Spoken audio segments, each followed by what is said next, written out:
देखो बाबू, जितना हलवा इंडिया वाले समझ के वर्सेस न्यूजीलैंड मैच होने वाला है उतना आसान है नहीं इंडिया वर्सेस न्यूजीलैंड।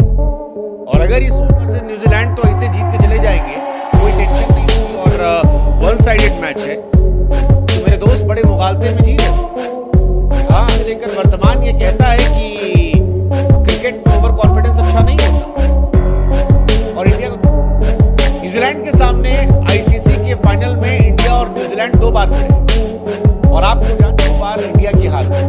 पहली बार स्टीफन फ्लेमिंग के जमाने में इंडिया की हार हुई थी, इंडिया चैंपियंस ट्रॉफी हारी थी। और दूसरी बार केन विलियमसन के जमाने में इंडिया की। अब न्यूजीलैंड जो है वो दुनिया की बाकी टीमों के सामने 4 बार फाइनल खेली है, वहां वो हारी है, लेकिन इंडिया के सामने 2 बार वो जीत कर गई। और जिस तरह से न्यूजीलैंड ने साउथ अफ्रीका को पटका है, जिस तरह से रचिन रविंद्र, केन विलियमसन या फिलिप्स का बुला चला है, वो भाई साहब परेशान करने वाला है इंडिया को।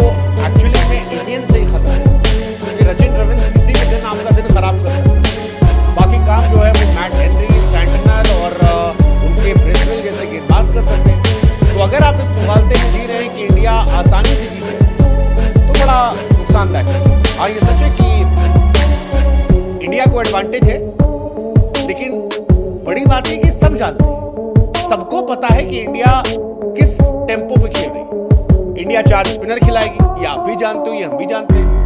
इंडिया की ओपनिंग जोड़ी तेज खेलने की कोशिश करेगी, ये आप भी जानते हो, ये हम भी जानते हैं।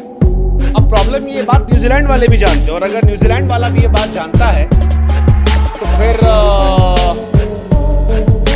क्या होगा कुछ होगी ना। यही हम कि इतना आसान नहीं है। 2019 के वर्ल्ड कप के सेमीफाइनल में भी न्यूजीलैंड ने हमें बाहर करा। 2023 ओडीआई वर्ल्ड कप में हालांकि हमने उनको बाहर करा दिया था, लेकिन अगर इतिहास में देखें तो 2023 के वर्ल्ड कप में हमने ऑस्ट्रेलिया को ग्रुप स्टेज में हराया था, लेकिन जब हम फाइनल खेलने गए थे तो ऑस्ट्रेलिया ने हमें। इस बार भी हमने न्यूजीलैंड को ग्रुप स्टेज में हराया है।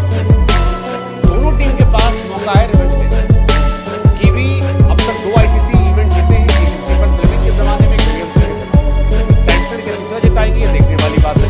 या रोहित शर्मा की किस्मत अच्छी होगी कि रोहित शर्मा अपने करियर में दूसरा आईसीसी टूर्नामेंट जीते। जैसे अगर रोहित जीत जाते हैं तो रोहित की बल्ले बल्ले, क्योंकि WTC फाइनल खेला, 2023 वर्ल्ड कप खेला, 2023 के बाद 24 का फाइनल जीता और 25 में चैंपियंस ट्रॉफी जीत सकते हैं। फिर उनकी सारी शर्तें मान ली जाएंगी, चाहे वो जो करना चाहे। ये कहानी है, लेकिन अब यही कहानी है कि क्या होगा यहां से, मतलब क्या होगा यहां से।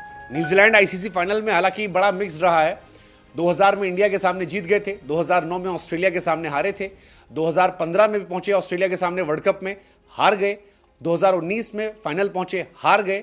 2021 में इंडिया के सामने जीत गए।